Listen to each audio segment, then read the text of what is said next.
Yeah, and there is going to be pressure on them as well, because Orphic, on paper this is a phenomenal roster, and even just looking at the stats that I was doing as well, on paper these guys are pumping out some insane numbers and really are showing up. But there's just something that's just not clicking there.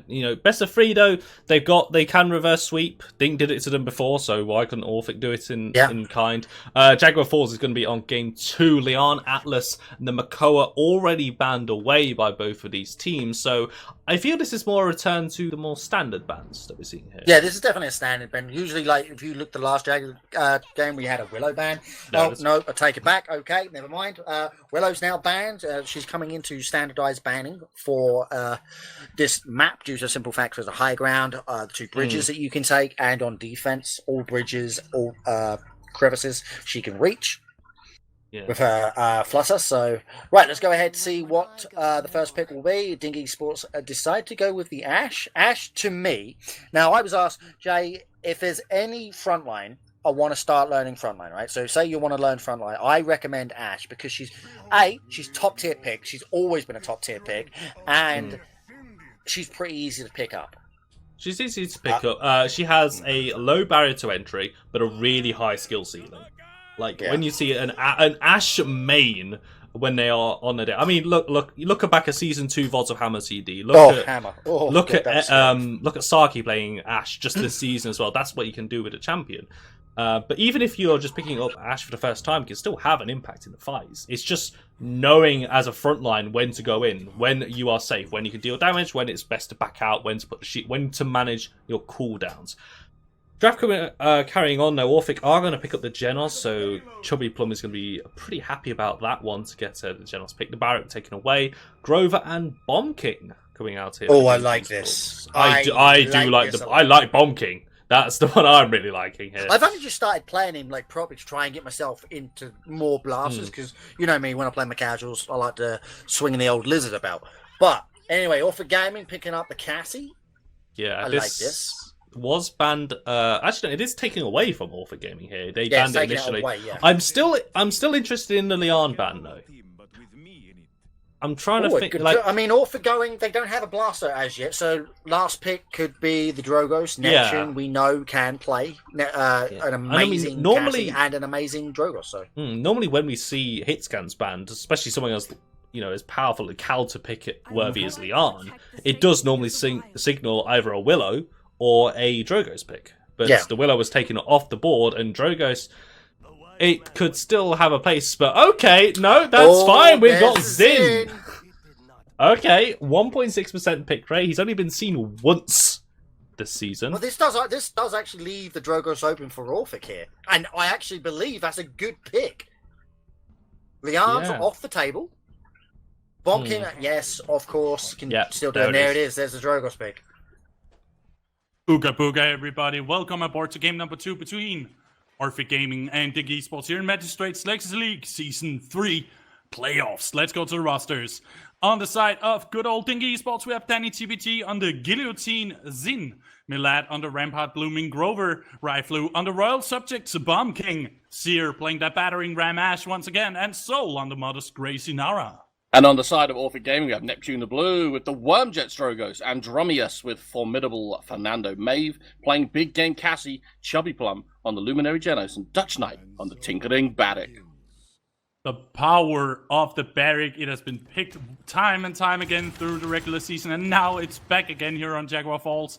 Let's see if this is another speed run or if this will be a contended fight, as the point fight has broken out here with Soul just solidly placing himself like the Stone Warden on the point. Yeah, I mean, early game, Soul is going to be benefiting from those nice burst heals from Grover, and he's sitting nicely on the point, pressured out, back in to the room there with Neptune the Blue. Just using those Wormjets, staying permanently up in the air, just putting rocket after rocket down, but now Soul and, I want to say Dutch Knight, just go face to face on the point there. The barricade goes up. 60% of the points so far for Dink, but Orphic looking to gain control here. A little bit of control is getting online here as Maeve gets Riflu. Riflu has answered by getting Andromius, and Soul got Maeve, which was a very short-lived control over the point for Orphic. Now Dink are pushing on aggressively, and I really do like to see the aggression of Danny TBG here on the Xin here. I also like that he went guillotine instead of the usual Yomi, because he wants to destroy those tanks. Andromeus will have no space here, Barrick will neither. So that spite is really going to be insane value if used correctly. Absolutely, the guillotine execution ult is very, very powerful. Scout comes out from Cassie for Orphic there. Through time and space goes. Dragon Punch will find Sia on the Ashe. But Danny TPG will get a double on the Xin, taking out Neptune the Blue and Andromeus. Oh, triple Renos. Finishing it with the triple kill, ult kill onto Maeve. Dink looking very strong. Milad here just pushing the point, shopping cart style, as Dink now zone Orphic out and look to push this with more than a minute to go. That was a perfectly used spite right there. He got a hold onto a triple kill on Maeve and saved it. Instead of using it on the tanks, he just waited with it until there were no tanks to take from, and then use it to allow another kill to come through. And without further ado, kill, kill, kill, and conversion. They might have read some kind of guide on how to speedrun Jaguar Falls, or they have done their homework. I think Dink have been doing their homework, certainly putting in the pressure here. Orphic putting in a decent fight. I mean, I don't hate the Wormjet Drogo's pick on this map. I think that works for them. But they're just not getting, Orphic just not getting enough pressure down on the point, not getting enough damage down onto Dink. And as we've said before, early game burst heals from Grover really doing their work. But very, very impressive play from Danny TPG there. Very impressive. Getting that triple kill, I think very influential in getting that push done so quickly. Also very impressive to see a Bomb King being outdamaged by a Xin, especially on their own team. But in this very case, it's just that much damage that is going through when you pick the guillotine. You deal so much damage with that spite. And they are already placing themselves comfortably on the point. I really do like how quickly they react to this backline pressure. Assert Dominance answered together with Immortal. It is just a back and forth fight between ultimates. Let's see if Andromeus will survive to see another day. It seems to be so. Absolutely. Dink's positioning here is beautiful. All grouped up on the light side here of the map. I love the fact that Soul is going straight for the point, getting that very quick initial sort of 20-25%, then backing off, regrouping with the team, letting Orphic maybe find their footing a little bit. There goes the Dragon Punch. Will it find anyone? But Rifley will take out Maeve. Maeve will take out Milad. And Orphic still are in control of the point now. They're up to 70%. Well, Danny TPG just reflected the Dragon Punch. That's a little bit of a statement in of itself. Andromeus on the point. He will get guillotined by the spite. Oof, he said as he went down. Dutch Knight as well getting pressure, but 3 members of Dink Esports. This is way too much to handle. There's too much pressure on the field, and the through time and space will get Seer. A well-placed one by Chubby Plum here on the Janus. But it's not enough. Danny TPG and Rifle will clean up the plate and get the capture. Absolutely. I mean, we're seeing the Xin play here with the guillotine pick, being able to actually bring his own aggression to the point and bring point pressure for himself as well, just backing up his tanks, backing up his support there. But now, as soon as Dink are now ready to start pushing, Danny TPG is right there up in the back line. He's just poke damage right now, just peeking the corners as he looks underneath the bridge here, but we know he's building up his ult chart. He's looking for another execution. Scout comes out just to give Orphic a little bit of visibility, help them to make their push, but at the minute they're just holding the high ground and hoping to stop this payload from rolling. With 1.47 seconds left on the payload push, they have 1 minute and 40 seconds left. That is more than enough time to keep on the pressure and at the same time push the payload. Dutch Knight will use the King Bomb.